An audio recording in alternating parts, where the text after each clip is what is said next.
नमस्कार, आदाब, सत श्री अकाल। Welcome to Aditya classes. So आज in the rapid prep series JEE NEET essentials हम करेंगे मैग्नेटिज्म। क्लास 12 फिजिक्स में मैग्नेटिज्म आप कह सकते हैं कि सबसे मुश्किल चैप्टर। हालांकि रे ऑप्टिक्स लगता है कई लोगों की काफ़ी मुश्किल है, लेकिन वो मुश्किल नहीं है, वो लेंथी ज़्यादा है, कंपैरेटिवली काफ़ी ईजी है।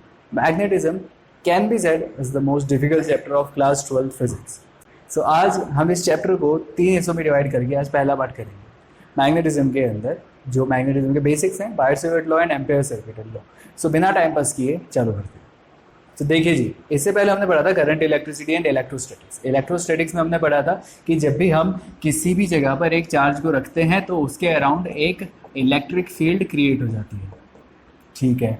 करंट इलेक्ट्रिसिटी में हमने पढ़ा कि जब भी एक चार्ज मूव करता है तो उससे क्रिएट होता है एक करंट। ये भी ठीक है। अब जब एक करंट फ्लो कर रहा है किसी भी जगह पर तो वहाँ पर एक इलेक्ट्रिक फील्ड तो रहेगी, क्योंकि चार्ज तो है ही यहाँ पर।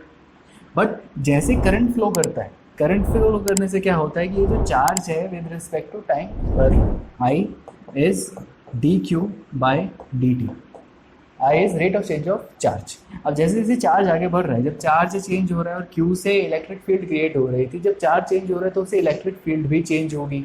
अब जब इलेक्ट्रिक फील्ड चेंज होती है तो जब changing electric field creates a magnetic field. ये बेसिक प्रिंसिपल है कि करंट की वजह से मैग्नेटिक फील्ड क्यों क्रिएट होती है, क्योंकि जब भी करंट फ्लो करता है चार्ज चेंज हो रहा है विद रिस्पेक्ट टू टाइम। जैसे ही चार्ज चेंज हो रहा है विद रिस्पेक्ट टू टाइम तो वहाँ पर इलेक्ट्रिक फील्ड भी चेंज हो जाती है, और जब इलेक्ट्रिक फील्ड चेंज होती है तो the changing electric field creates a magnetic field.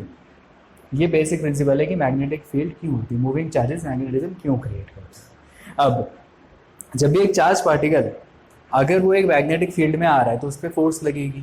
क्यों? क्योंकि जब चार्ज पार्टिकल मैग्नेटिक फील्ड में आया मतलब वो मूव करा मतलब उसके अराउंड एक चेंजिंग इलेक्ट्रिक फील्ड क्रिएट हुई, और चेंजिंग इलेक्ट्रिक फील्ड का मतलब मैग्नेटिक फील्ड क्रिएट हो गई। तो जब भी एक चार्ज पार्टिकल एक मैग्नेटिक फील्ड में आएगा तो उस पर एक फोर्स लगेगी। तो the force on any charge particle is given by q into v cross B. यहाँ पर v is the velocity of the charged particle and B is the magnetic field जिसमें वो चार्ज पार्टिकल आया है, magnetic field intensity. अब B को हम magnetic field भी जनरली कह देते हैं, लेकिन B एक्चुअली मैग्नेटिक फील्ड नहीं होती, मैग्नेटिक फील्ड इंटेंसिटी होती है, मैग्नेटिक फ्लक्स डेंसिटी होती है। मैग्नेटिक फील्ड का मतलब हम सिर्फ एक एरिया की बात कर रहे हैं, और जब हम बी की बात कर रहे हैं तो वो एक क्वांटिटी है, वो मैथमेटिकल टर्म है। तो टर्म फील्ड का मतलब एरिया नहीं, वो फील्ड की इंटेंसिटी डिस्क्राइब करती है। तो F is equals to q v cross B होता है। हाँ, चलिए पहली चीज़ हो गई जी। आगे बढ़ते हैं, पहले आगे चीज़ देख रहे हैं हम। अब अगर आप डायरेक्शन निकालें फोर्स की, तो फोर्स की डायरेक्शन आती है फ्लेमिंग के लेफ्ट हैंड रूल से। लेफ्ट हैंड रूल कहता है कि अगर मैं फर्स्ट फिंगर को फील्ड के डायरेक्शन में रखूँ, सेकंड फिंगर मेरे करंट की डायरेक्शन में, तो थंब मोशन की डायरेक्शन में पॉइंट करेगा। मतलब एक चार्ज पार्टिकल एक मैग्नेटिक फील्ड में एंटर हो, मान लीजिए एक मैग्नेटिक फील्ड है जिसकी डायरेक्शन यहाँ से, मान लीजिए एक मैग्नेटिक फील्ड है जिसकी डायरेक्शन मेरी तरफ से उस तरफ है, और एक चार्ज आपकी तरफ आ रहा है। तो एक मैग्नेटिक फील्ड यहाँ पर और चार्ज इस तरफ आ रहा है, चार्ज इस तरफ आ रहा है मतलब करंट की डायरेक्शन ये हो गई, एक पॉजिटिव चार्ज आपकी तरफ आ रहा है, करंट की डायरेक्शन ये। तो वो चार्ज पार्टिकल जब इस मैग्नेटिक फील्ड के अंदर घुसेगा तो उस पर मेरे थंब की डायरेक्शन में एक मोशन होगा। अब मेरा थंब देखो तो मेरा थंब ऐसे चला जाता है, बट फ्लेक्सिबिलिटी जाता है मेरी बॉडी में। तो चार्ज पार्टिकल इधर जाएगा, थंब इस वाली नॉर्मल डायरेक्शन में, तो मतलब ऊपर की तरफ ऐसे घुसेगा और यूँ करके चला जाएगा। ये वाली डायरेक्शन होगी एक चार्ज पार्टिकल की, जो फोर्स लगेगी उसके ऊपर। यूनिट्स और डायमेंशन देखो तो यूनिट तो होती है इसकी, आ रहे यार, यूनिट होती है इसकी टेस्ला। डायमेंशन देखो तो डायमेंशन आप कहीं पे भी किसी भी फॉर्मूले से निकाल सकते हैं। जैसे अभी हमने पढ़ा F is equals to q v cross B होता है। क्रॉस का मतलब अभी मैं यहाँ पर भी अगर हम देखते हैं इस फॉर्मूले को एक्सपेंड करके तो ये बनता है F is equals to q v B sine theta. तो q v B sine theta एक ये। अब इसी से अगर मैं यहाँ से बी की एक्सप्रेशन निकालूँ तो बी हो गया F divided by q we sine theta. Sine theta हो गया डायमेंशन लेस, एफ की dimension is M L T minus two divide by q. I होता है क्यू बाय टी, तो क्यू हो गया आई इंटू टी मतलब एम्पेयर इंटू टाइम। तो Q हो गया AT multiplied by V is distance upon time, LT minus 1 sine theta is dimensionless. तो L से L गया, ये बना T और T माइनस 1 ये यहीं पर ही कैंसिल हो गए, A ऊपर चला जाएगा which is M A minus 1 T minus 2। This is the dimension of magnetic field intensity. चलिए जी अब आगे बढ़े। तो अगली चीज़ आती है बायट-सेवर्ट लॉ। तो पहला लॉ मैग्नेटिज्म के अंदर, मूविंग चार्जेस मैग्नेटिज्म के अंदर था बायट-सेवर्ट लॉ। तो बायट-सेवर्ट लॉ की एक सीधी सी स्टेटमेंट है, ये एक नॉर्मल लंबे से वायर के लिए एप्लीकेबल है। तो हमने क्या करा, वायर में ना एक छोटा सा एलिमेंट ले लिया, इस एलिमेंट को कहते हैं, जो DL हमने कंसिडर किया है यहाँ पर, इस DL एलिमेंट को कहते हैं करंट एलिमेंट। तो मैंने यहाँ पर करंट एलिमेंट कंसिडर किया और मेरे को मैग्नेटिक फील्ड निकालनी है पॉइंट P पर इस पूरे वायर से, बट मैंने ना एक छोटा सा एलिमेंट ले लिया और फिर उसको बड़ा करके इंटीग्रेट कर देंगे। अब ये DL लिया, P पर हमें मैग्नेटिक फील्ड इंटेंसिटी निकालनी है। DL से P का डिस्टेंस R है और इनके बीच में, वायर और DL के बीच में जो line joining DL and P है, इनके बीच में बन रहा है एंगल थीटा। तो बायट-सेवर्ट लॉ कहता है कि जो DB मतलब magnetic field due to DL length current element, B is proportional to I DL sin theta inversely proportional to R square। इन सब को कंबाइन करो तो ideal sin theta by R square बन जाएगा। अब इन सब को जोड़ दें तो ये प्रोपोर्शनल आता है, जब प्रोपोर्शनल हटता है तो वहाँ पर एक प्रोपोर्शनलिटी कांस्टेंट जुड़ता है which is mu naught upon 4 पाई। तो ये बना बायट-सेवर्ट लॉ। अब यहाँ पर ये जो म्यू नॉट अपॉन 4 पाई है, यहाँ पर mu naught is the magnetic permeability of free space, magnetic permeability of free space। और म्यू नॉट की जो वैल्यू होती है, this mu naught is equal to 4 pi into 10 to the power -7। ये mu naught की वैल्यू होती है। तो मतलब म्यू नॉट अपॉन 4 पाई की वैल्यू 10 की पावर -7 बची, कांस्टेंट की value. Mu naught magnetic permeability, permeability मतलब कितनी आसानी से मैग्नेटिक फील्ड पास हो सकती है थ्रू फ्री स्पेस। यहाँ पर आप म्यू नॉट की जगह कोई मीडियम लगाओ तो मतलब कि मैग्नेटिक फील्ड उस मीडियम के थ्रू कितनी आसानी से पास हो सकती है। CGS यूनिट में ये कांस्टेंट वैल्यू होती है 1। In CGS unit this constant is equal to 1। अब वेक्टर फॉर्म में अगर मैं इस वाले रूल को बनाऊं तो वेक्टर फॉर्म में क्या होता है, अब यहाँ पे मेरे पास वेक्टर कौन है, एक I स्केलर है, R वेक्टर है, DL वेक्टर है, ये साइन थीटा स्केलर है, ये पूरी क्वांटिटी कांस्टेंट है। तो बता DL एंड R। तो अगर मैं DL और R को यहाँ पर वेक्टर फॉर्म में लिखूँ तो DL cross R vector, R vector अगर मैंने पूरा ले लिया तो नीचे क्यूब लगा दिया। अगर मैं खाली कैप लिखूंगा तो वो R स्क्वायर आ गया। क्रॉस प्रोडक्ट है तो मतलब साइन थीटा इसके आगे अपने आप ही आगे जुड़ जाएगा। तो ये होती है इस बायट-सेवर्ट लॉ की वेक्टर फॉर्म। आगे जी अगली चीज़ आती है, अगर मैं जो मैंने बायट-सेवर्ट लॉ से निकाला है एक छोटे से करंट एलिमेंट के लिए, इसको अगर मैं पूरे में हिस्से में ज्वाइन करूँ तो क्या होगा। तो सिर्फ मैंने इसको करा इंटीग्रेट और ये वाला फॉर्मूला बन गया। ठीक है, अब इस फॉर्मूले के थोड़े से वेरिएशन है, जैसे कि अगर मेरे को लेना है इन टर्म्स ऑफ करंट डेंसिटी, तो करंट डेंसिटी J होता है करंट पर यूनिट एरिया। ऊपर नीचे मैंने DL मल्टीप्लाई कर दिया, I डॉट DL और नीचे A dot DL। A dot DL मतलब एरिया इंटू लेंथ बनती है वॉल्यूम। तो यहाँ पर आ गया DV। अब DV अगर मैं उधर मल्टीप्लाई करूँ तो J इंटू DV बन जाएगा IDL। इस फॉर्मूले में IDL की जगह JDV लगा दीजिए, ये वाला आपका फॉर्मूला आ गया। इसी फॉर्मूले को अगर आपको वेक्टर फॉर्म में लिखना है तो आप इसको वेक्टर फॉर्म में लिख दीजिए, वो बन जाएगा आपका DB vector is equals to mu naught by 4 pi J current जो करंट डेंसिटी है वो स्केलर है, बचा DV एंड R, तो बन जाएगा DB vector cross R cap divided by R square, या R वेक्टर है नीचे R क्यूब। इसी को अगर आप करंट डेंसिटी के टर्म्स में लिखो तो एक ये हमारा फॉर्मूला बन गया, एंड एक हटो भाई साहब हो गया आपका नाम, एक ये फॉर्मूला। चलो आगे चार्ज और वेलोसिटी टर्म्स को I dl I is dq by dt into dt को थोड़ा आगे धक्का दे दिया, dl बाई dt बना, dl बाई dt होता है वेलोसिटी, तो I dl is equals to dq by v आ गया। अब I dl is equals to dq by v है, तो अगेन इस फॉर्मूले में आइडियल की जगह पर dq v लगा दीजिए। अब dq v लगाएंगे तो क्या बनेगा यहाँ पर dv is equals to mu naught upon 4 pi I dl की जगह आ गया D Q we sine theta by R square. फिर से अगर आप इसको वेक्टर फॉर्म में लिखना चाहें तो क्या बन जाएगा, D B is equals to mu naught by 4 pi into D Q scalar V cross R cap by R square. ये आ गए हमारे पास बायर-सावर्ट लॉ की एक और expression, this time in terms of charge and its velocity, V velocity. चलो आगे बढ़े तो हमारे पास आ गया मैग्नेटिक फील्ड ड्यू टू एक स्ट्रेट करंट कैरिंग कंडक्टर हमें निकालना।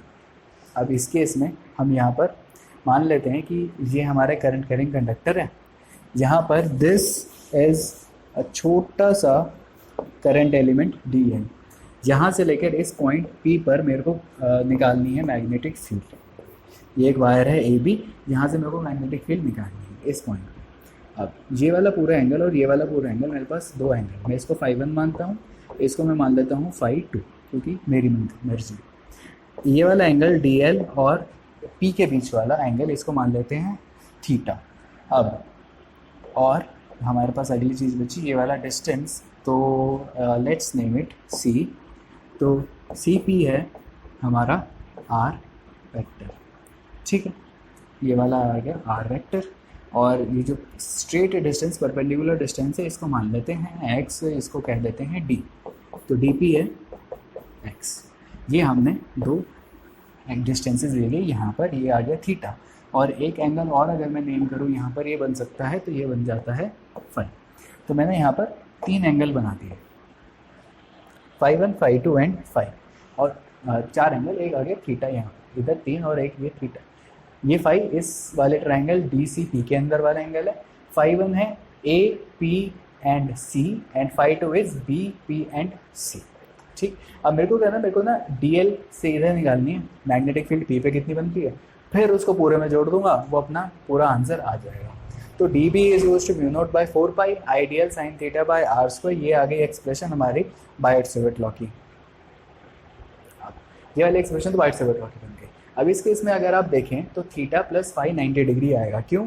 क्योंकि ये वाला जो एंगल है आई, क्योंकि क्या, क्योंकि ये वाला जो एंगल है ये 90 डिग्री का बन रहा है। अब ये 90 डिग्री का है तो ये थीटा प्लस फाई भी 90 डिग्री बच जाएगा। तो थीटा प्लस फाई 90 डिग्री, तो थीटा हो गया, ये फाई को मैं इधर लेकर आ गया, तो थीटा इज 90 माइनस फाई। तो sine theta sine 90 minus phi, 10th class trigonometry 90 minus sine 90 minus theta is cos theta, तो ये आ गया कॉस फाई। तो देखिए जी यहाँ पर बेसिक ट्रिग्नोमेट्री साइन थीटा होता है sine 90 minus theta, sine theta की जगह 90 माइनस फाई लगाया, साइन 90 माइनस थीटा होता है कॉस थीटा, तो यहाँ पर आ गया कॉस फाई। कॉस फाई इस वाले ट्रायंगल के अंदर कॉस फाई, कॉस थीटा होता है बी बाय एच, ये वाला एंगल तो मतलब बेस हो गया ये, तो एक्स बाय हाइपोटेन्यूज हो गया ये वाला एक्स बाय आर।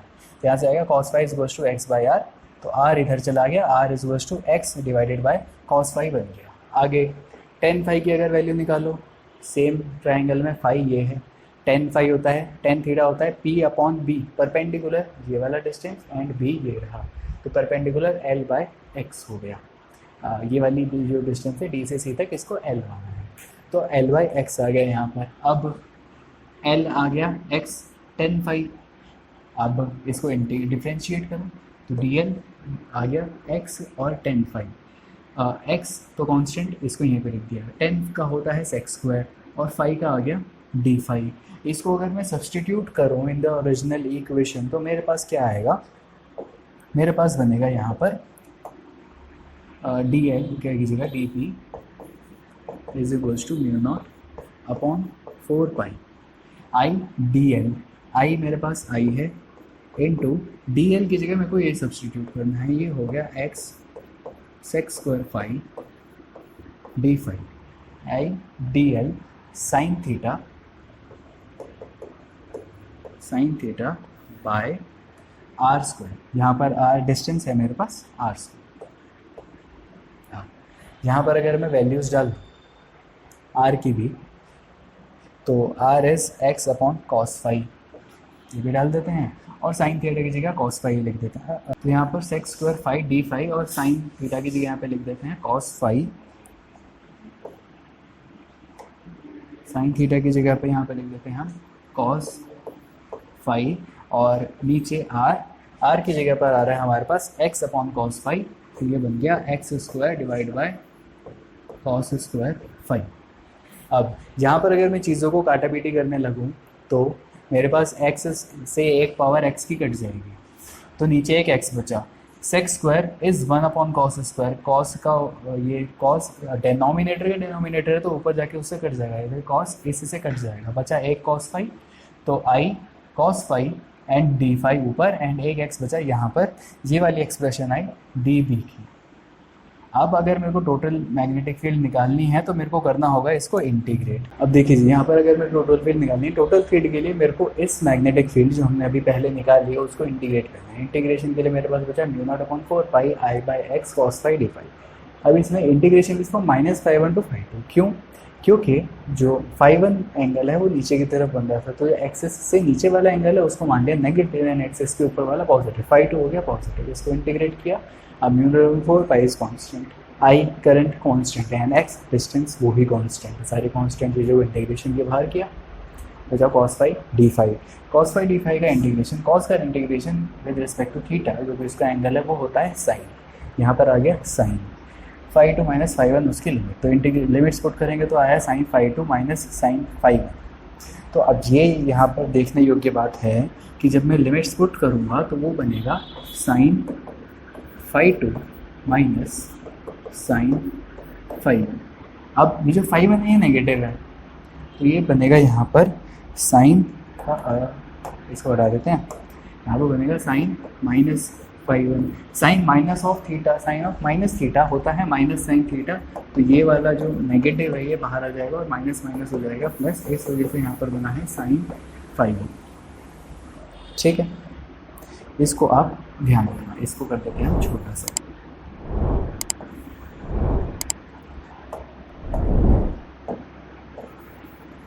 इसको अलग से, अब ये आ गया sine phi two minus phi, ये वाला आ गया।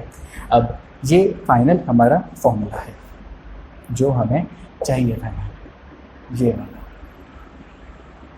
अब अगर इसके अंदर मैं केस लगाऊं, दो केस यहाँ पे बन सकते हैं कि पहला कि जो कंडक्टर है वो इनफाइनाइट लेंथ का है, इनफाइनाइट लेंथ का मतलब आप यहाँ पे खड़े हो और बहुत लंबी चीज़ है तो आप उसको ऐसे करके देखोगे, समझ रहे हो, एक बहुत लंबी चीज़ है, मतलब आप ऐसे मान लो आप कुतुब मीनार के बगल में खड़े तो आप उसको ऐसे करके थोड़ी देखोगे ये रहा कुतुब मीनार, ऐसे करके देखा जाएगा उसको, तो ये वाला जो एंगल बनेगा 90 डिग्री का बनेगा। तो इन्फिनिट लेंथ है तो φ1 φ2 दोनों 90 डिग्री के बनेंगे, यहाँ पर 90 लगाओ, साइन 90 होता है 1, तो 1 + 1 आ गया 2, तो यहाँ पर ये वाली चीज़ ये 2 से मल्टीप्लाई हो जाएगी, 2i/x बन गया। अगेन अगर दूसरा केस देखो तो यहाँ पर कंडक्टर अगर फाइनाइट लेंथ का होगा, फाइनाइट लेंथ का मतलब हमें उसकी लेंथ पता है but P lies near one and, एक एंड के पास P लाई कर रहा है, मतलब कंडक्टर ऐसा है P यहाँ पर है, फाइनाइट लेंथ, आप एक पॉइंट पे खड़े हो, कुतुब मीनार पे खड़े हो बट एक एंड पे आपको पता है, आप मतलब उसके बेस पे खड़े हो, बेस के साथ तो एंगल 0 डिग्री का हो गया आपका, बिल्कुल बेस के पास करो, लेकिन ऐसे ऊपर तो फिर भी देखना पड़ेगा और 90 डिग्री का एंगल तो बनेगा ही, तो एक एंगल 90 डिग्री का, एक angle 0, sine 0 is 0, sine 90 is 1, तो ये म्यू नॉट अपॉन 4 पाई i/x बचा यहाँ पर। तो ये हो गया हमारा काम पूरा। आगे बढ़े तो अगली चीज़ आती है हमारे पास क्वेश्चन। क्वेश्चन देखो, तो a long straight conductor carries a current of 100 ampere, current I दे रखा है 100 एम्पेयर का, at what distance from the conductor the magnetic field caused by the current equal to इतनी, the magnetic field intensity is 0.00005 tesla which is 5 into 10 to the power -5 tesla, 1 2 3 4 5 -5 tesla. चलो जी ठीक है, अब ये तो आ गई बी, आ गया आई, आ गया लॉन्ग स्ट्रेट कंडक्टर इतना है तो कितना डिस्टेंस होगा, लॉन्ग स्ट्रेट कंडक्टर मतलब इनफाइनाइट लेंथ, इनफाइनाइट लेंथ मतलब ये वाला फॉर्मूला, तो सीधा सीधा फॉर्मूला पुट करो कि B is equals to mu naught upon 4 pi into 2i/x, यहाँ पर वैल्यूज डालें अगर हम तो B की वैल्यू तो ये आ गई 5 into 10 to the power -5 tesla is equals to mu naught upon 4 pi, mu naught की वैल्यू ऑलरेडी 4 पाई इंटू 10 की पावर -7, 4 पाई से डिवाइड कर दें तो आंसर बचेगा 10 की power -7 multiplied by 2 into current दे रखा है 100 डिवाइडेड बाय x हमें निकालना है, x की वैल्यू बहुत ज़्यादा थी तो इधर चला गया x, ये बन गया 2 इंटू -7 + 2 इज -5 की 10 की power divide by 5 into 10 to the power -5 ये गया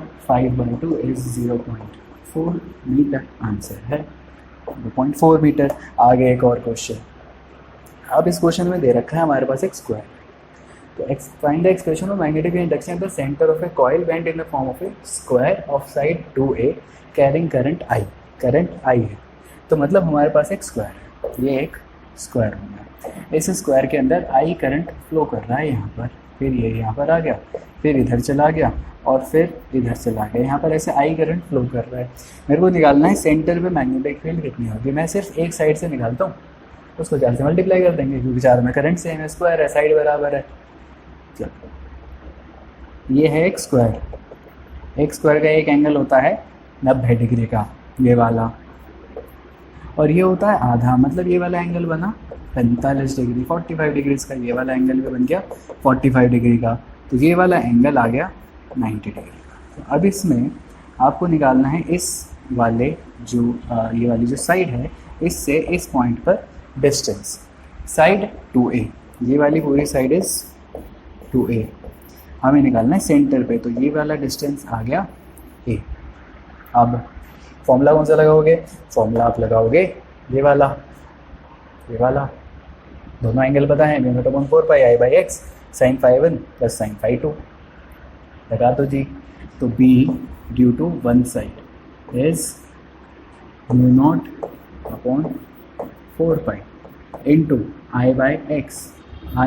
I/x डिस्टेंस कितना है यहाँ पर a, into sin φ1 plus sin φ2 sin 45 plus sin 45 sin 45 degree plus sin 45 degree. sin 45 की वैल्यू होती है 1/√2, μ0/4 पाई की वैल्यू होती है 10⁻⁷ इंटू I/a इंटू 1/√2 इज 2/√2, 2/√2 बन जाता है √2, तो ये बन गया √2 इंटू 10⁻⁷ I/, ये आ गया b due to one side, b due to complete sets, मतलब पूरे स्क्वायर की वजह से कितना हो जाएगा, total magnetic flux density is 4 times b due to one side is 4√2 into 10⁻⁷ into I/, this is your answer.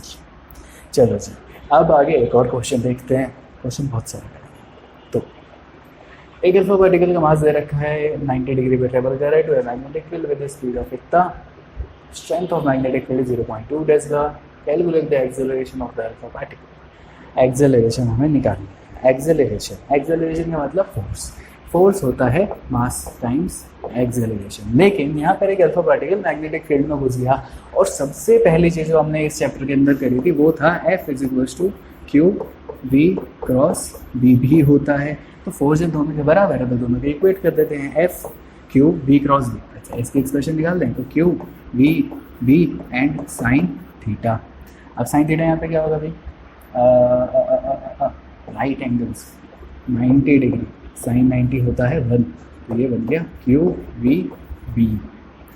QVB का मतलब यहाँ पर खाली लिख देते हैं हम QVB, कुछ और नहीं चाहिए, M इंटू A, तो एक्सेलरेशन आ जाएगा QVB divided by M, that's a. Values डालो, क्वेश्चन सॉल्व आपका। वैल्यूज Q अल्फा पार्टिकल का चार्ज, अल्फा पार्टिकल कितना होता है 2 टाइम्स इलेक्ट्रॉन का चार्ज, V क्वेश्चन में दे रखा है 6 into 10⁵, magnetic field intensity is 0.2 Tesla and mass of alpha particle is 6.65 into 10⁻⁻27 kgs, और आंसर ये आना चाहिए, नहीं आ रहा तो कैलकुलेशन सही से करो और थोड़ा ध्यान लगाओ।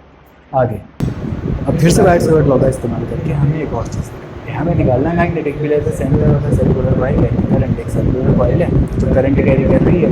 अब इस कॉइल के सेंटर पर हमें मैग्नेटिक फील्ड निकालना है, सेंटर पर मतलब हमें यहाँ पर एक मैग्नेटिक फील्ड इस कॉइल के थ्रू, तो इस कॉइल में हम मान लेते हैं यहाँ पर हमारे पास एक छोटा सा करंट एलिमेंट है ऑफ लेंथ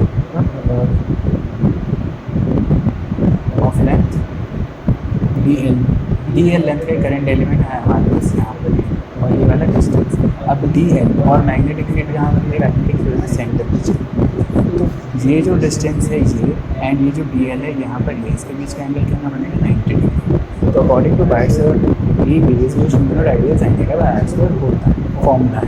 आगे बढ़ जाओ तो 90 डिग्री बनेगा, यहाँ पर थीटा की जगह 90 डिग्री, ये वाला देखा साइन 90 होता है, वन साइन थीटा गया यूनिट अपॉन 4 पर आइडियल आर स्क्वायर बच गया। टोटल फील्ड निकालनी है, बी को इंटीग्रेट कर दो, इंटीग्रेट ऑफ डी वी क्या बनेगा unit 4 by I R square, सारों चीज constant, R is the radius of circle, चारों चीज़ों को बाहर खिसकाया, बचा D L. D L current element, इसको पूरे में इंटीग्रेट करेंगे तो सर्कल का सर्कमफ्रेंस बन जाएगा 2 पाई आर, 4 पाई से 2 पाई कट गया 2 per unit upon 2 are square बचा और आई बचा, एक आर से ये आर भी कट गया तो ये आर भी गया। तो B is equals to mu naught by 4 mu naught I upon 2 R, ये आ गई expression of magnetic field due to a circular coil current. अब इसके अंदर अगर मैं कॉइल की एंड टर्म्स लगा दूँ तो ये जो मैग्नेटिक फील्ड है ये एंड टर्म्स बढ़ जाएगी क्योंकि करंट एंड टर्म्स बढ़ जाएगा। बस सिंपल सी बात, आगे बढ़ सकते। एक हाइड्रोजन एटम में इलेक्ट्रॉन कितने रेवोल्यूशंस क्रिएट कर रहा है, हमें ये नहीं चाहिए, हमें ये चाहिए कितने रेवोल्यूशंस क्रिएट कर रहा है 1 सेकेंड में। तो सर्कुलर पाथ रेडियस इतना दे रखा है, तो magnetic field at the centre निकालना है, जो हमने कितना का फॉर्मूला लगाया उसकी वजह से रेडियस आपको दे रखा है 0.53 एंगस्ट्रॉम मतलब 10⁻⁻10 मीटर। एक इलेक्ट्रॉन कितने रेवोल्यूशंस लगा रहा है, मतलब ये होगी फ्रीक्वेंसी 6.6 इंटू 10⁻15 रेवोल्यूशंस एक सेकेंड में, इतनी बार वो घूम रहा है। हमें निकालना है बी एट द फ्रीक्वेंसी का क्या होता है, फ्रीक्वेंसी इज 1/9। ठीक है, बी के लिए जो अभी आपने फॉर्मूला पढ़ा वो है you naught I by 2r, तो B is mu naught I upon R, mu naught हो गया 2 by into 10⁻⁻7 divide by 2 into R, R की वैल्यू 0.53 इंटू 10⁻⁻10 बच गया current. Current I is equals to mu by ठीक है जी 1/टाइम की हमें वैल्यू यहाँ से मिल गई। क्यू क्या है, हाइड्रोजन एटम, इलेक्ट्रॉन है, इलेक्ट्रॉन का चार्ज, इलेक्ट्रॉन का चार्ज तो मैंने बता रहा 1/t की वैल्यू है 6.6 इंटू 10⁻⁻50, ये आ गया करंट की वैल्यू। करंट की वैल्यू यहाँ पे आपका आंसर आ जाएगा। आगे बढ़ते हैं। अब इसका टॉपिक थोड़ा गायब हो गया था तो मैंने वापसी लिख दिया, तो magnetic field on the axis of circular coil. अब इस ये कॉइल है, इस कॉइल के अंदर करंट चल रहा है, यहाँ पर हम मान लेते हैं यहाँ पर ये करंट की डायरेक्शन ये है। अब इस कॉइल में करंट चल रहा है, ये इसकी एक्सिस होगी, मेरे को इस एक्सिस के इस पॉइंट मान लेते हैं इसको बी, इस पॉइंट पे मेरे को मैग्नेटिक फील्ड, इसके अंदर मैं दो डायमेट्रिकल दो अपोजिट पॉइंट्स में ले लेता हूँ। एक हो गया पॉइंट सी और एक हो गया पॉइंट डी। दोनों जगह पर मैं एक डी एल लेंथ माना, जैसे टूर का मान लिया, इधर वाला सेंटर मिल जाएगा। तो सी पर एक मैंने करंट एलिमेंट ले लिया ऑफ लेंथ डी एल। तो देख लीजिए हमारे पास कोई लूप तो नहीं दिया गया अवेलेबल, तो मैं ये अपना फ़ोन का चार्जर लेकर आया हूँ। तो अब इसको समझिए हो क्या है। यहाँ पर एक कॉइल है जिसके अंदर करंट चल रहा है, तो एक कॉइल ये रही, ठीक है, इसको मैंने ऐसे रख दिया, यहाँ पर करंट चल, अब इधर करंट चल रहा है जिसमें ऐसे ऐसे करंट चल रहा है। जो मैंने डी एल करंट एलिमेंट लिया है, तो वो करंट एलिमेंट मैंने लिया है ये वाला इस तरफ आपकी तरफ, ठीक, करंट एलिमेंट ऐसे है। तो इसके लिए एक और पेन निकालें, तो ये हो गया करंट एलिमेंट आपकी तरफ यहाँ, ठीक है, इसको अटका देते हैं इधर, रुक जाओ। तो करंट एलिमेंट हो गया भाई ये आपकी तरफ। अब मेरे को क्या निकालना है, सेंटर पे इसके एक्सिस पर डिस्टेंस, वो मैग्नेटिक फील्ड इस तरफ आ रहा है, डी एल एंड आर। अब इसमें देखो तो ए रेडियस है, एक्स है, तो आर क्या होगा, इसकी आर की वैल्यू क्या आनी चाहिए, आर की वैल्यू आनी चाहिए square root of A square plus x square, ठीक। और जो हम अपना वायर सेवर लॉ पढ़ते हैं वहाँ पर मेरे को आर की रिक्वायरमेंट है, यहाँ पर जो डिस्टेंस है इस पॉइंट से इस पॉइंट का। तो ये हो गया मेरा डी एल और ये हो गया मेरा आर, ठीक है। और एंगल में हमेशा डी एल और आर के बीच का देखा जाता है, डी एल और आर ये वाला दोनों अलग अलग फेजेस में है। देखो अब ये एंगल ये वाला बन रहा है, तो मैं एंगल ये वाला लूँगा। अब प्लेन ही अलग अलग हो गया दोनों का, फेज कह रहा था मैं, प्लेन इसका प्लेन ये वाला है, आग की तरफ और ये इस वाले प्लेन में है। जब दोनों चीज़ अलग अलग प्लेन में आ रही हैं तो ऐसे ऐसे प्लेन में आ रही है, मतलब आप लगा लो अगर ये एक्स वाई प्लेन है तो ये वाला तो जेड वाला आ गया कंपोनेंट यहाँ पर। तो if this is X axis, समझ रहे हो, this is X axis, this is Y axis, तो ये वाले जेड एक्सिस है, तो वाई जेड प्लेन में ये वाला चला गया सॉरी, तो ये वाई जेड प्लेन में चला गया। तो अब इसकी वजह से क्या होगा, ये दोनों 90 डिग्री पे एक्ट करेंगे, है ना। ये दो अलग अलग प्लेन के अंदर आ गए, जो दो अलग अलग प्लेन में, तो प्लेन का मतलब मान लो एक ये प्लेन है और एक ही ऐसा वाला प्लेन हो गया। अब मैं इसको ऐसे कितना भी टेढ़ा मेढ़ा कर दूँ, एंगल तो 90 डिग्री का ही रहेगा ना दोनों को प्लेन के बीच में, तो ये वाला एंगल 90 डिग्री का बन रहा है इसका। चलो, तो यहाँ पर जो इसका पहला एंगल क्रिएट होना चाहिए जो बायट-सेवर्ट लॉ से आता है वो ये वाला थीटा, तो 90 डिग्री हो गया मेरा, ठीक है। अब बात आती है कि इसकी जो मैग्नेटिक फील्ड होगी वो कहाँ बनेगी, मैग्नेटिक फील्ड की डायरेक्शन। तो मैग्नेटिक फील्ड की डायरेक्शन आती है हमारे बायट-सेवर्ट लॉ से। तो बी क्या होता है, B is equals to μ0 by 4 pi I D l cross r, ये आता है, ये वाला एक फॉर्मूला था। तो डी एल क्रॉस आर से डायरेक्शन आ रही है, तो डी एल क्रॉस आर हम यहाँ पे लगाते हैं। जब भी क्रॉस प्रोडक्ट निकालना होता है वहाँ पे लगाता है right hand palm rule. Palm rule क्या कहता है भाई, जो पहला वेक्टर, तो मैंने इन दोनों को ऐसे पकड़ लिया।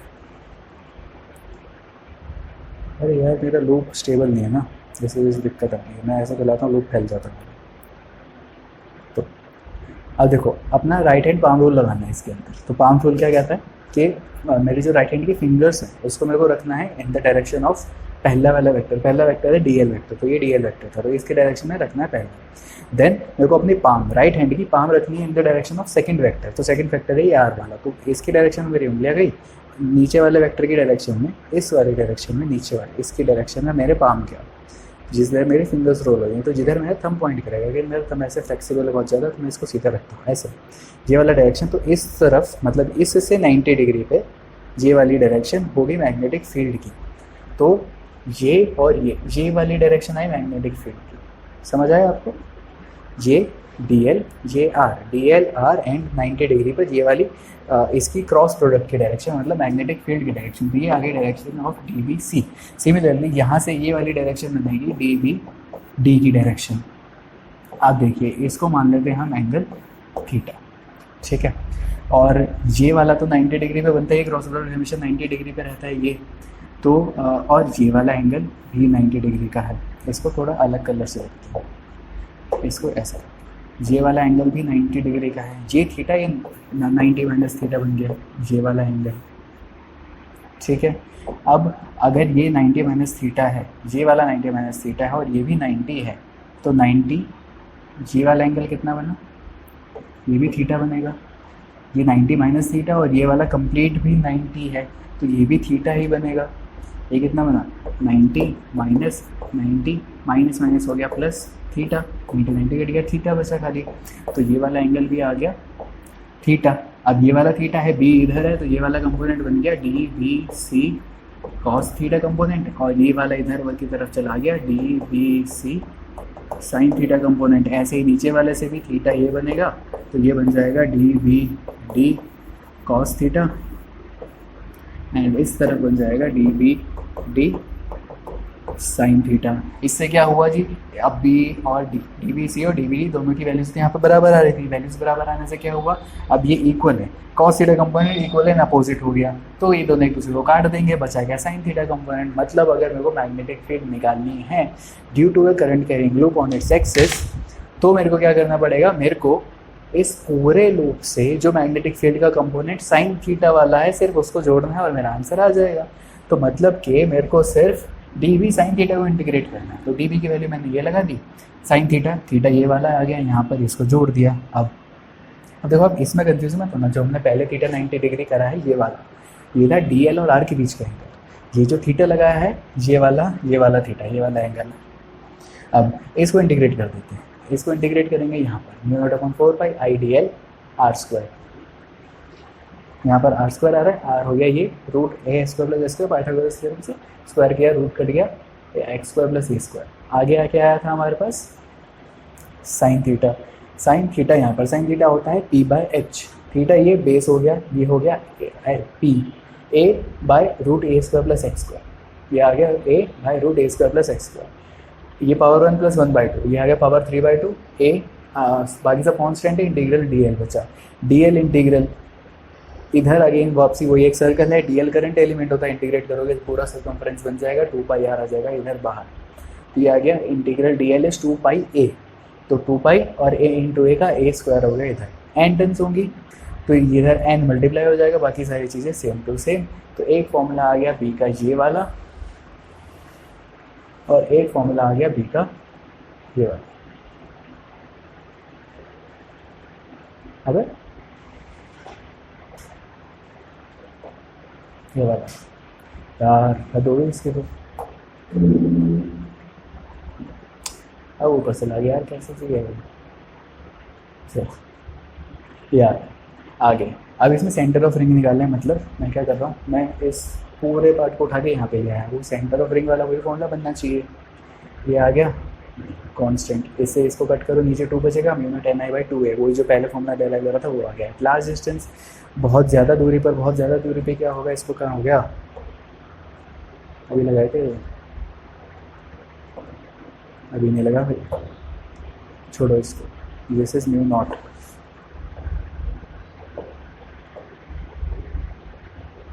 तो एट लार्ज डिस्टेंस क्या होगा कि अब मैंने इस वाले डिस्टेंस को, यार मैंने इस वाले डिस्टेंस को बहुत ज़्यादा खींच दिया आगे तक, अब बहुत ज़्यादा इसको खींच दूंगा तो उससे क्या बनेगा, ये जो मेरा नीचे वाला एडिशन है x square plus a square, इसमें एक्स ए से बहुत ज़्यादा हो गया, बहुत ज़्यादा दूरी पर एक्स ए से बहुत ज़्यादा था, मतलब x square plus a square almost x square के बराबर हो जाएगा, तो एक्स स्क्वायर पावर 3/2, पावर 2 से 2 कट गया, ये बनेगा ना एक्स स्क्वायर की पावर 3/2, 2 से 2 कट गया, एक्स क्यूब बचेगा यहाँ पर, तो ये नीचे बच गई power x cube, power x cube 2 पाई एन आई ए स्क्वायर म्यू नॉट अपॉन 4 पाई, बाकी सारी चीज़ें वैसी की वैसी, एक्स क्यूब बचा यहाँ पर, इधर बचना चाहिए था यहाँ पर एक्स 0, तो ए क्यूब से ए स्क्वायर कट गया, यहाँ पर खाली बचा ए, तो ये आ गए आपके 2 और फॉर्मूले। If you are preparing for JEE या फिर नीट या फिर CUET, just go with these फॉर्मूले। If you are preparing for class 12 वो डेरिवेशन बहुत ज़्यादा ज़रूरी है भाई, डेरिवेशन तो करना ही करना। अब देखो इसी फॉर्मूले को मैं आगे लेके जाऊँ, यही वाला फॉर्मूला मैं आगे यहाँ पे लेके जाऊँ, तो ये बन गया म्यू नॉट अपॉन 4 पाई एन आई ए। मैंने क्या करा, मैंने सिर्फ ए एरिया लगाया, एरिया क्या होता है पाई आर स्क्वायर, तो पाई ए स्क्वायर को मैंने मान लिया एरिया, बाकी सारी चीज़ें वही की हुई हैं इस वाले फॉर्मूले में, x square plus a square बना, तो पाई ए स्क्वायर को मैंने मान लिया एरिया। तो यहाँ पर N into I into A को कहते हैं magnetic dipole moment. Magnetic dipole moment electrostatics में क्या पढ़ा था, एक डाइपोल की स्ट्रेंथ, एक इलेक्ट्रिक डाइपोल की स्ट्रेंथ, वैसे magnetic dipole moment is magnetic dipole की स्ट्रेंथ होती है। तो ऐसा यूनिट इज करंट की unit ampere and area is metre square और डायमेंशन आ गई AL स्क्वायर। चलो जी, अब अगर दो हमारे पास लूप हैं, एक ऐसा चल रहा है इसमें करंट, तो ये हमेशा याद रखो, ऐसा चल रहा है तो ये साउथ पोल क्रिएट होता है हमेशा, और एंटी क्लॉकवाइज जा रहा है तो उससे हमेशा एक नॉर्थ पोल क्रिएट होता है। बस चलो आगे, एम्पेयर सर्किट होता है, तो line integral of magnetic field induction P, line integral of magnetic field induction B dot dl and the closed path in vacuum is equal to mu naught times the total current threading the closed path, mu naught I। Vacuum क्यों लिखा, यहाँ पर mu not आ गया, किसी medium में होता तो वो म्यू मीडियम का आ जाता। ये है एम्पेयर सर्किटल लॉ। अब इसका मतलब क्या हुआ कि एक ये मेरे पास एक एम्पेरियन लूप है, दिस इज एम्पेरियन लूप। जैसे हमने गॉस लॉ पढ़ते हुए एक गॉसियन सरफेस इमेजिन की थी, वैसे ये एम्पेरियन लूप है जो एक इमेजिनरी सरफेस होती है। तो एक वायर से यहाँ पे करंट आई जा रहा है बस, तो इस लूप के अंदर अंदर से जितना करंट पास हो रहा है वो वाला सारा करंट मैं यूज़ करूँगा इस फॉर्मूले के अंदर। इस लूप के अंदर से जितना करंट पास हो रहा है इस mu naught times the total current threading the closed path, इस क्लोज्ड पाथ के अंदर से जितना भी करंट जा रहा है वो सारा का सारा करंट हम यूज़ करते हैं इस फॉर्मूले के अंदर, और उसी से मैग्नेटिक फील्ड क्रिएट होती है। बस आगे, अब हमें एम्पेयर सर्किटल लॉ का इस्तेमाल करना है और हमें निकालना है magnetic field due to an infinite straight conductor carrying current. एक इनफाइनाइटली लॉन्ग स्ट्रेट कंडक्टर है, उससे करंट चल रहा है, तो मैग्नेटिक फील्ड कैसे आएगी, वही राइट हैंड थंब रूल, सीधा अंगूठा, राइट हैंड का अंगूठा, देन फिंगर जिस डायरेक्शन में रोल होगी वो मैग्नेटिक फील्ड। ऐसे क्या, ऐसे मैग्नेटिक फील्ड की डायरेक्शन ये। टेंजेंशियली चलती है हमेशा डायरेक्शन, तो टेंजेंशियली यहाँ पे अगर डीबी की डायरेक्शन या डीएल की डायरेक्शन भी वही आ जाएगी। एंगल बना 0 डिग्री का, B dot D L, dot product हटाएं तो हमेशा लगता है एंगल कॉस थीटा वाला, कॉस 0 डिग्री, कॉस 0 होता है 1, बी डी एल बचा, यहाँ पर बी कॉन्स्टेंट है बाहर करा, डी एल में इंटीग्रेशन सर्कल के लिए 2 पाई आर होता है, म्यू नॉट आई, यहाँ पर mu naught I 2 pi R आपको हो जाएगा डिवाइड, बचा b is equals to mu naught I by 2 pi R. ये एग्जिस्ट करता है एक सिलेंड्रिकल सिमेट्री। सिलेंड्रिकल सिमेट्री का मतलब इस डिस्टेंस पे पूरे पे ऊपर नीचे कहीं पे भी घुमा लो इसको, उतनी ही मैग्नेटिक फील्ड मिलेगी हमें हमेशा। आगे सोलेनॉइड और इलेक्ट्रोमैग्नेट दो चीज़ें होती हैं। हमें क्या करना है, हमें एक वायर लेना है, उसको ऐसे ऐसे करके कई सारे लपेटे लगा देना, उसके थ्रू करंट फ्लो करना है। इफ़ जो हमने कॉइल बनाई है, इस कॉइल के बीच वाला मीडियम इज इंसुलेटिंग, तो वो बनता है एक सोलेनॉइड। अगर उस कॉइल के बीच वाला मीडियम इज कंडक्टिंग तो वो मैग्नेटाइज हो जाता है एंड हेंस वो बनाता है एक इलेक्ट्रोमैग्नेट। ये है एक सोलेनॉइड। सोलेनॉइड के लिए हमने एक लूप इमेजिन करी। अब बीच में क्या होता है, सिर्फ सोलेनॉइड के बीच में इलेक्ट्रिक फील्ड होती है, बाहर इलेक्ट्रिक फील्ड हमेशा 0 मानी जाती है किसी भी सोलेनॉइड के लिए। बाहर इलेक्ट्रिक फील्ड है 0, जो फील्ड है वो अंदर की तरफ है। आप मैग्नेटिक फील्ड देखो सोलेनॉइड की, तो मैग्नेटिक फील्ड ऐसे चलती है, ये बात। आप अपना राइट हैंड थंब रूल ही रखो, बस पहले क्या होता है, करंट की डायरेक्शन ये, फील्ड की डायरेक्शन ये। उल्टा भी कर दो, अगर करंट की डायरेक्शन ये तो फील्ड की डायरेक्शन ये। अब यहाँ पे देखो, आप करंट कहाँ जा रहा है, ऐसे इस तरफ, तो फील्ड की डायरेक्शन ये वाली। राइट हैंड थंब रूल ही लग रहा है यहाँ पर भी, बस जो हम क्वांटिटीज मानते हैं, ये करंट एंड ये मैग्नेटिक फील्ड, उसको उल्टा कर दिया। करंट ऐसे जा रहा है एंड मैग्नेटिक फील्ड ऐसे आ रही है, सेम रूल बट रिश्ता वही, सोच नहीं। आगे तो इसमें देखो, तो यहाँ पर एक लूप मैंने कंसिडर करी है PQRS। अब PQ ऊपर में लिखा वो ओवरलैप हो जाता है और रिकॉर्डिंग में आते हैं, तो हमारे अभी ऐसे इक्विपमेंट का थोड़ा पंखा चल रहा है। तो PQRS हमने यहाँ पे एक लूप कंसिडर करी है। PQ मैग्नेटिक फील्ड के अंदर आ रहा है, ये QR एंड PS दोनों 90 डिग्री में बन रहे मैग्नेटिक फील्ड से, और SR बाहर आ रहा है। और बाहर मैंने कहा सोलेनॉइड के बाहर मैग्नेटिक फील्ड नहीं होती। कब होगी, अगर मैं इसके अंदर एक कंडक्टिंग मटेरियल डालूँ तो वो खुद मैग्नेटाइज हो जाएगा एंड देन मैग्नेटिक फील्ड बाहर भी आ जाएगी, उसको इलेक्ट्रोमैग्नेट कहते हैं। तो अब ये वाली एक लूप कंसीडर होगी। तो मेरे को अगर टोटल मैग्नेटिक फील्ड चाहिए तो वो PQRS से आनी चाहिए। तो क्या मतलब PQ, QR, RS and SP चारों को। अब PQ में क्या होगा, BDL cos, अब B और DL के बीच में B की डायरेक्शन ये आ गई, DL भी इसी डायरेक्शन में है, cos 0 DL बन गया। QR और SP में DL की डायरेक्शन हो गई ये वाली ऊपर की तरफ एंड B की डायरेक्शन है ये वाली, तो एंगल बन गया 90 डिग्री का, cos 90 होता है 0। तो QR और SP दोनों से हो गया 0। ये वाले आ गया BL, ये हुआ 0, ये हो गया 0, नहीं ये हो गया 0। अब SR, अब SR तो भारी बढ़ गया, यहाँ पे B की वैल्यू 0 हो गई, तो इस वजह से ये भी 0 हो गया। तो अब इसमें ये आ गया, ये भी 0, तो टोटल जोड़ें इसको तो BL 0 0 0, आंसर आया BL। According to ampere circuit law क्या था, integral B dot DL is equals to mu naught I. यहाँ पर I क्या है, टोटल करंट। तो टोटल करंट क्या आएगा सोलेनॉइड के अंदर, क्योंकि n नंबर ऑफ टर्न्स हैं, तो n इंटू एक लूप के अंदर जितना करंट जा रहा है, तो यहाँ पर n आई आ गया, total number of turns into current. B dot DL की वैल्यू अभी हमने निकाली, DL आ रही है, तो म्यू नॉट n आई, L यहाँ पर आके डिवाइड हो जाएगा n बाई L, इसको कहते हैं number of turns per unit length. तो B का फॉर्मूला आ गया ये वाला, B is equals to mu naught n I by L, या फिर mu naught n I small n I, where n is the number of turns per unit length. आगे बढ़े, मिड पॉइंट पर B तो इतना ही रहता है जितना हर जगह आ रहा है, लेकिन अगर मैं एक एंड के पास जाके सोलेनॉइड के मैग्नेटिक फील्ड नापूं तो वो आधी हो जाती है बस। अच्छा, एक चीज़ और मैं आपको बताऊँ, अगर तो जो सोलेनॉइड होता है ना, यहाँ पर बाहर मैग्नेटिक फील्ड क्यों नहीं होती, क्योंकि अल्टरनेटिव टर्न्स की वजह से जो मैग्नेटिक फील्ड होती है ना वो कैंसिल हो जाती है। मतलब 2 टर्न कंसीडर करो, ये और ये, अरे यार 2 टर्न कंसीडर करो, ये और एक ये, इन दोनों टर्न्स पे अगर आप देखोगे तो मैग्नेटिक फील्ड दोनों से एडजेसेंट टर्न्स से हमेशा कैंसिल आउट हो जाती है। हेंस यहाँ पर जो मैग्नेटिक फील्ड है बाहर 0 हो जाती है, जो होती है वो अंदर की तरफ ही होती है। अगला आता है टोरॉइड। आप अगर एक सोलेनॉइड लो, उसको ऐसे घुमा के उसको दोनों एंड को जोड़ दो तो वो एक टोरॉइड बन जाता है। सेम टू सेम चीज़, वही वाली चीज़ जो अभी हमने कहा है। हम देखो करंट की डायरेक्शन ये एंड मैग्नेटिक फील्ड की डायरेक्शन ये बन गई, इस तरफ जा रहा है, इस तरफ जा रहा है, ये वाला इस तरफ चल रहा है एंड मैग्नेटिक की डायरेक्शन ये वाली, वही वाली चीज़ है। तो पूरा का पूरा फॉर्मूला क्या बना, कुछ चेंज नहीं, यही वाला बन जाएगा। इसकी डेरिवेशन इस बार CBSE से कट रखी है, तो आप ना करना चाहो तो मत करो, बट करते कैसे, यहाँ पर एक लूप कंसिडर करते हैं, एक लूप यहाँ पे कंसीडर करते हैं, एक लूप यहाँ पे कंसीडर करते हैं। बीच वाले की वजह से तो म्यू नॉट एन आई आ जाता है, ये जीरो और ये जीरो, क्योंकि अंदर बार मैग्नेटिक फील्ड जीरो होती है, बस कुछ भी नहीं होता इसमें। चलो फाइनल चीज़ इसके लिए comparison between buyer-Savart law and ampere circuit law. Similarities dB ये फॉर्मूला होता है बायर-सावर्ट का, और एम्पेयर सर्किट लॉ का फॉर्मूला होता है। सिमिलैरिटीज क्या कि दोनों मैग्नेटिक फील्ड और करंट का रिलेशन बता रहे हैं, ठीक है। दोनों ये बता रहे हैं कि अगर मैं करंट सप्लाई करूंगा तो उससे मैग्नेटिक फील्ड कैसे क्रिएट होगी, consequences of steady current. Difference क्या है कि एम्पेयर सर्किट लॉ सिर्फ सिमेट्रिकल करंट डिस्ट्रीब्यूशन पे चलता है और बायर-सावर्ट लॉ सिर्फ एसिमेट्रिकल करंट डिस्ट्रीब्यूशन पे चलता है। Second, ampere circuit law integral form दिखाता है, बायर-सावर्ट लॉ डिफरेंशियल फॉर्म दिखाता है।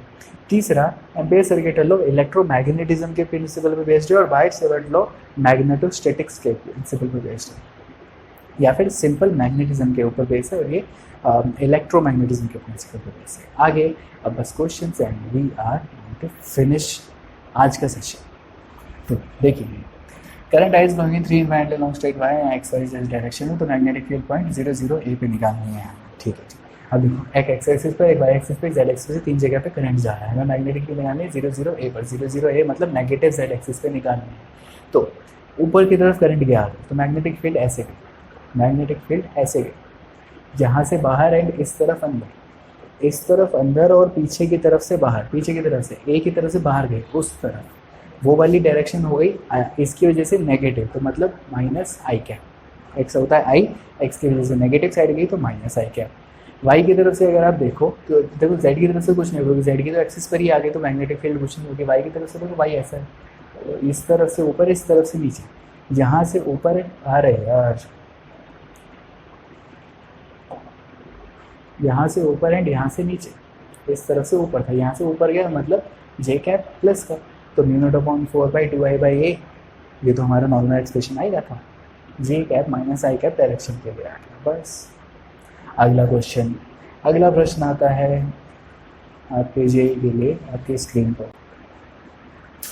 देखिए जी, ए सर्कुलर कॉइल 120 टर्न्स की है, N is equals to 120, radius है 18 centimetre, R is equals to 18 centimetre, carries a current of 3 ampere, I आ गया 3 ampere. What is the magnitude of magnetic field at the centre of coil, हमें निकालना है B at the centre. दूसरा, at a point on axis of distance from the centre equal to radius of the coil, मतलब x is equals to 0 and x is equals to radius. इन दो point पर हमें magnetic field निकालना है।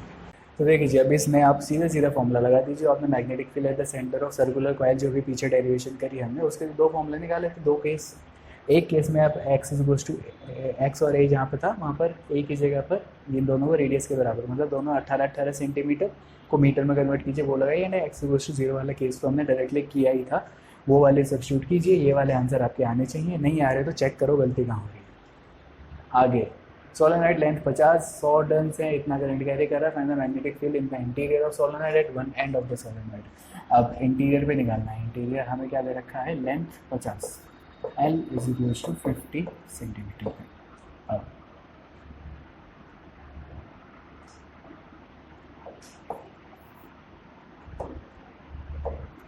L is equals to 50 centimetre हमें दे रखा है। 50 सेंटीमीटर मतलब 0.5 मीटर।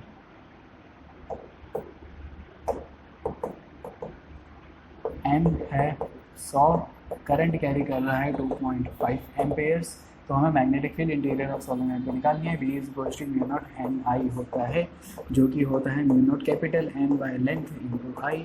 म्यू नॉट की वैल्यू इज 4 पाई इंटू 10 की power -7 into number of turns है 100 डिवाइडेड बाय लेंथ है 0.5 मीटर इंटू में करंट की वैल्यू है 2.5 एम्पेयर। ये आपका आंसर ये वाला आ जाएगा।